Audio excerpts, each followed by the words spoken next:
Leo Rising's 2024 shows a very busy year of learning and traveling and being very, very tied up with a ton of different things going on that are interesting to you, as well as having some relationship transformations because of that.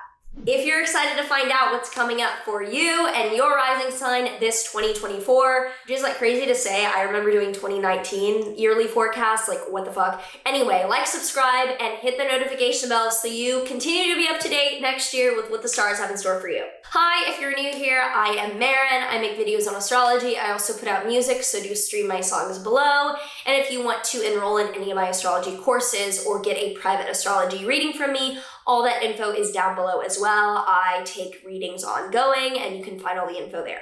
So January and February start out the year on a note of really ramping up the energy and getting things moving quickly. And on the 1st, Mercury will station direct in your 5th house, showing that we start off the year with more clarity and communication around dating and around creativity in your life. Then on January 20th, Pluto enters Aquarius, which is your 7th house of committed relationships.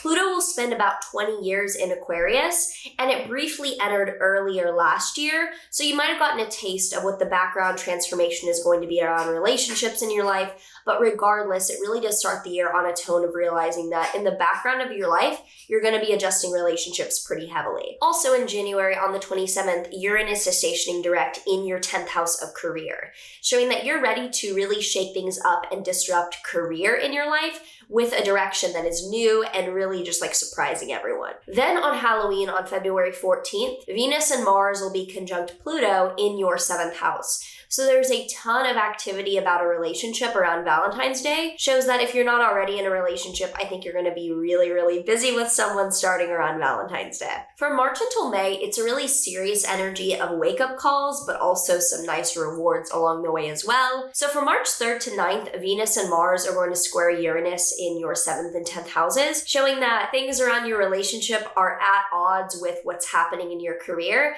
And you might have this person that you're really into, but like you want to go crazy in your career and change things up, and they're not really on the same page with that. Then on March 21st, Venus will conjoin Saturn in your 8th house of finances. So it might be that you're getting some good but serious news or some events that are good but are going to take a lot of time regarding investments or finances near the end of March. Now, March 25th, there is a lunar eclipse in your Libra 3rd house. Lunar eclipses are major endings, and the 3rd house is the house of education and learning and being busy with a task. So it looks like you're going to be letting go or ending a chapter of learning something in your life or being busy studying something at a more basic level. From April 1st to the 25th, there is a Mercury retrograde in your Aries 9th house, which is the house of high-level travel and education. So it shows that in April, you might be reconsidering the next steps of your education or big plans to study something at a high level or travel extensively. Then on April 3rd, Venus will conjoin Neptune in your 8th house, which shows dreamy,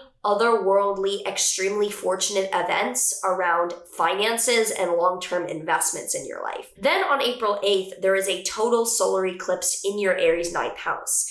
This is probably the most important new beginning of the entirety of next year, and it shows a very big commitment that you're excited about towards something around your travel or your education at a very high level. On April 10th, Mars is going to conjoin Saturn in your 8th house. This actually shows a really big, annoying obstacle financially. There were the other really nice things, so I wouldn't be too worried. So I would say around April 10th, like big obstacles and challenge financially. Then on April 20th, Jupiter will conjoin Uranus in your 10th house of career. This shows a very sudden, surprising, dynamic opportunity that is extremely positive. Very sudden positivity around career. And on April 29th, Mars will conjoin Neptune in your 8th house of finances, showing that you're likely to be making some decision to be a spiritual warrior or put your money into something humanitarian as a way to resolve some of the issues that you see coming up. On May 18th, Venus will conjoin Uranus in your 10th house, and then on the 23rd, Venus will conjoin Jupiter,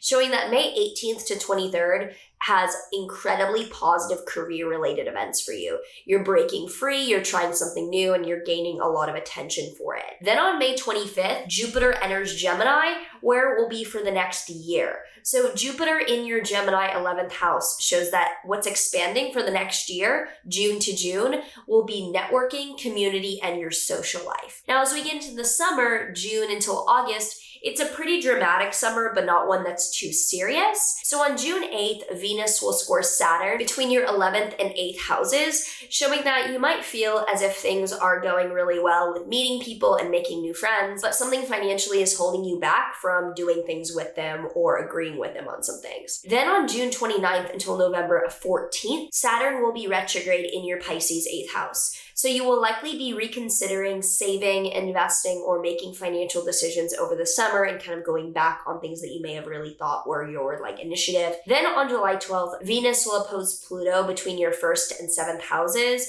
This shows that July 12th, you could feel extremely manipulated in a partnership, or like you're trying to be really nice and your partner is heavily trying to manipulate and get something out of you. Then on July 15th, Mars will conjoin Uranus in your 10th house. July 15th does show random career obstacle out of nowhere that is quite challenging and quite annoying for you to expect then. Then August 5th to the 28th, we have a Mercury retrograde in Virgo and Leo, which are your 2nd and 1st houses. So during August, you're likely going to be reconsidering how you make money and also how you feel about yourself and the way that you want to communicate and how you feel adequate. Then on August 14th, Mars will conjoin Jupiter in your 11th house. Looks like you're putting in a ton of work and effort into socializing and networking in the middle of August. So that is happening, and that is, much more serious and much more, hardworking. Then August 19th, Jupiter will square Saturn between your 11th and 8th houses. This is a background transit happening for a lot of this year, showing that as your friendships and as your community is growing,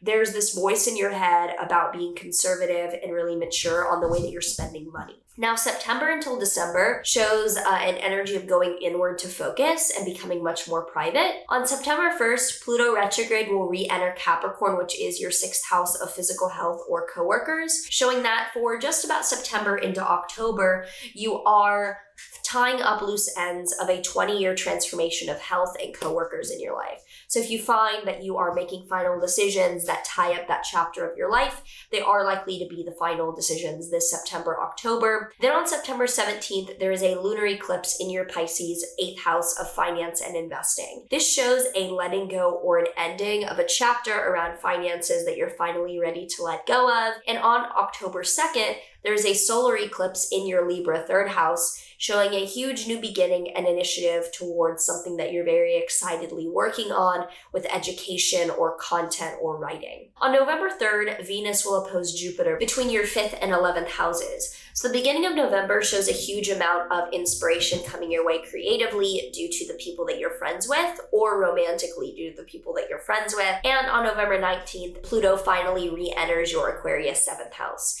showing that you are ready to fully embark on the next 2 decades of changing up the nature of relationships in your life. On November 25th until December 15th, Mercury is going to be retrograde in your 5th house of dating and creativity. So you might find that time is one to take a step back and reconsider creativity or romantic dating in your life. On December 6th until February 23rd, 2025, Mars will be retrograde in your Leo 1st house. Mars retrogrades show reconsideration of work and effort, and the 1st house is you. So as we close 2024, you're likely going to find that you're going incredibly inward to reconsider the way that you're making decisions or executing anger or being assertive in your life. And on December 24th, Jupiter will square Saturn for the last time between your 8th and 11th houses, showing that you're facing this dilemma between expanding friendships and community and being responsible financially. So if you already have some thoughts or some feelings around what is coming up for you this year ahead, do let me know in a comment down below. And now let's pull a tarot card to see what other info we have. The tarot card that we have here for Leo risings this 2024 is the 4 of Swords reversed. So when this is upright, it usually shows a truce, or you are laying your sword down, you are not engaging in conflict. This shows taking on the conflict and living it up. You were let's light this fire, bitch. So I'd say it looks like a year of lighting the fire. How are you feeling? What are your thoughts? What are you expecting for this year ahead after hearing all this? Let me know down below. I'm very interested to hear how you feel about this year ahead. I know I have some thoughts, some pros, some cons, and can't wait to see how it plays out. So yeah, looking forward to making videos for you guys in the year to come, and I will see you in the next one, which will be, next year. All right, see ya. Oh, there is one thing you're all forgetting, but endless morning will turn to night.